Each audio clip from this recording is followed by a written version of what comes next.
Hi കൂട്ടുകാരെ, ഇന്ന് നമ്മൾ നോക്കുന്നത് വാഗ്മയം ഭാഷാ പ്രതിഭാ പരീക്ഷ 2023-24 അധ്യയന വർഷത്തിലെ LP വിഭാഗം സ്കൂൾ തലം ചോദ്യങ്ങളാണ്. ഇതിന് നമുക്ക് ലഭിക്കുന്ന സമയം 1 മണിക്കൂറാണ്. ആകെ സ്കോർ 25. ഒന്നാമത്തെ ചോദ്യം, ജ അക്ഷരം വരുന്ന 5 പദങ്ങൾ എഴുതൂ. കൂട്ടുകാർക്കറിയാവുന്ന 5 വാക്കുകൾ അവിടെ എഴുതുക. പഞ്ചസാര, മഞ്ചാടി, ഇഞ്ചി തുടങ്ങിയ പദങ്ങളൊക്കെ നമുക്ക് ഇവിടെ എഴുതാം. രണ്ടാമത്തെ ചോദ്യം നോക്കൂ. താഴെ കൊടുത്തിരിക്കുന്ന കവിത ഉചിതമായ നിറങ്ങളുടെ പേര് ചേർത്ത് പൂരിപ്പിക്കും. 5 മാർക്കിന്റെ ചോദ്യമാണ്. നമുക്ക് വായിച്ചു നോക്കാം. ആകാശദേശത്തു മാഴിപ്പരപ്പിൽ മാഭ വളർത്തുന്ന ആകുന്നു ഞാൻ. അവിടെ വിട്ടുപോയ നിറം ഏതെന്ന് കണ്ടെത്തുക. അവിടെ ആകാശത്തിനും ആഴി എന്ന് വെച്ചാൽ സമുദ്രമാണ്, സമുദ്രത്തിനും വരുന്ന നിറം ഏതാണ്? നീല നിറം. അപ്പോൾ അവിടെ നീല എന്നെഴുതി പൂരിപ്പിക്കാം. അടുത്തത്, വള്ളിപ്പടർപ്പിനും മാമരച്ചാർത്തിനും നല്ലൊരു ശോഭയേകിടുന്ന, എന്നിട്ട് നമുക്ക് പൂരിപ്പിക്കാനുള്ള ഭാഗം അവിടെ തന്നിരിക്കുന്നു.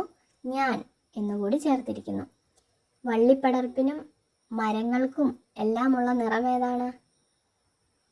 പച്ച. പച്ച എന്നെഴുതി അവിടെ പൂർത്തിയാക്കുക. അടുത്തത്, അന്തിമേഘത്തിലും ചെന്താമരയിലും ചന്തം തഴപ്പിച്ചു മിന്നും ഞാൻ. അവിടെയുള്ള നിറം എന്താണ്? അന്തിമേഘത്തിന്, അതായത് സൂര്യൻ അസ്തമിക്കുന്ന സമയത്തുള്ള മേഘത്തിൻ്റെ നിറവും ചെന്താമരയുടെ നിറവും ഏതായിരിക്കും? ചുവപ്പ്. ചുവപ്പ് എന്ന് എഴുതുക. അടുത്ത ചോദ്യം, വാഴപ്പഴത്തിനും കൊന്നതൻ പൂവിനും വാരുറ്റ കാന്തി അരുളുന്ന ഞാൻ. ആരാണ്? മഞ്ഞ. അടുത്തത്, കാക്കതൻ തൂവലിൽ കൂരിരുൾ ചാർത്തിലും നീക്കമില്ലാതഴകേറ്റും ഞാൻ. കാക്കയുടെ തൂവലിലും കൂരിരുളിലും ഒക്കെ ഉള്ള നിറം ഏതാണെന്ന് കൂട്ടുകാർക്കറിയാം അല്ലേ? കറുപ്പ്. അവിടെ കറുപ്പ് എന്ന് നമ്മൾ എഴുതണം. മൂന്നാമത്തെ ചോദ്യം, താഴെ നൽകിയിരിക്കുന്ന കവിതാഭാഗം വായിച്ചുവല്ലോ. നിങ്ങൾ കണ്ടെത്തിയ 10 പദങ്ങൾ കുറിക്കുക. അപ്പോൾ താഴെ ജി ശങ്കരിക്കുറുപ്പ് എഴുതിയ ഒരു കവിത തന്നിട്ടുണ്ട്. നമുക്ക് വായിച്ചു നോക്കാം. കൊച്ചു നക്ഷത്രമേ നിന്നെ ആരാ മച്ചിലിരുത്തിയതമ്മയാണോ? വല്ലതും വാശി പിടിച്ചുവോ നീ? വല്ലതും തട്ടിമറിച്ചുവോ നീ? അമ്മ കയർക്കുവാൻ എന്തു മൂലം? നമ്മൾ കാണിക്കണം നല്ല ശീലം. താഴേക്ക് പോരുവാൻ മോഹമില്ലേ? വീഴാതിറങ്ങുവാൻ പറ്റുകില്ലേ? പൊക്കമില്ലാത്ത ഞാൻ കൈകൾ പൊക്കി നിൽക്കുകയല്ലാതെ എന്തു ചെയ്യും? കൊച്ചു നക്ഷത്രമേ നിന്നെ ആരാ മച്ചിലിരുത്തിയതമ്മയാണോ? ഇതാണ് കവിത. ഇതിലെ 10 പദങ്ങൾ കണ്ടെത്താനാണ്. ഇഷ്ടമുള്ള 10 പദങ്ങൾ കണ്ടെത്താം. നമുക്കപ്പോൾ ഏതൊക്കെ എഴുതാം?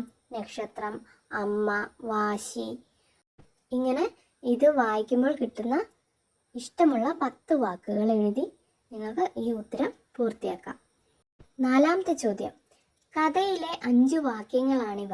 താഴെ കൊടുത്തിരിക്കുന്നത് ഒരു കഥയുടെ 5 വാക്യങ്ങളാണ്.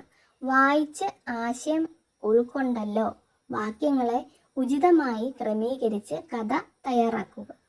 അപ്പോൾ നമ്മൾ ആദ്യം എന്ത് ചെയ്യണം? ഈ വാക്യങ്ങളെല്ലാം ഒന്ന് വായിച്ചു നോക്കണം. ഒന്നാമത്തേത് എന്താണ്? ഭക്ഷണം കളയല്ലേ മക്കളെ, മഴക്കാലത്തേക്ക് കരുതണം. അമ്മ എപ്പോഴും അവരെ ഓർമ്മിപ്പിക്കും. രണ്ടാമത്തേത്, ഞങ്ങൾ ആഹാരം പാഴാക്കില്ല, ഇനി ഞങ്ങൾ ആഹാരം കരുതി വയ്ക്കും. അടുത്തത്, മഴക്കാലം എത്തി, തീറ്റ തേടിപ്പോകാൻ പറ്റാതായി, കുഞ്ഞുങ്ങൾക്ക് വിശന്നു, അമ്മ പറഞ്ഞത് അവർ ഓർത്തു.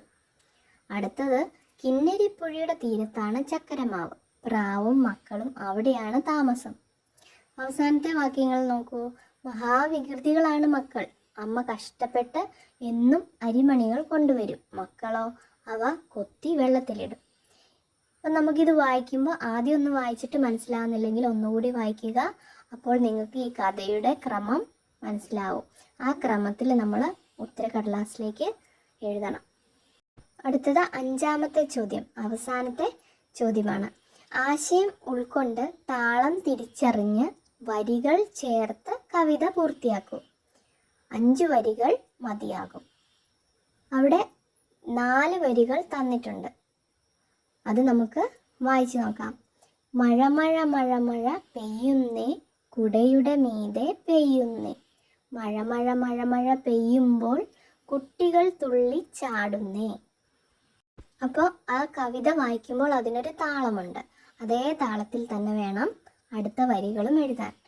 നമുക്ക് വേണമെങ്കിൽ ഇങ്ങനെ എഴുതാം: മഴ മഴ മഴ മഴ പെയ്യുന്നേ, മലയുടെ മുകളിൽ പെയ്യുന്നേ, മഴ മഴ മഴ മഴ പെയ്യുമ്പോൾ മയിലുകൾ നൃത്തം ചെയ്യുന്നേ.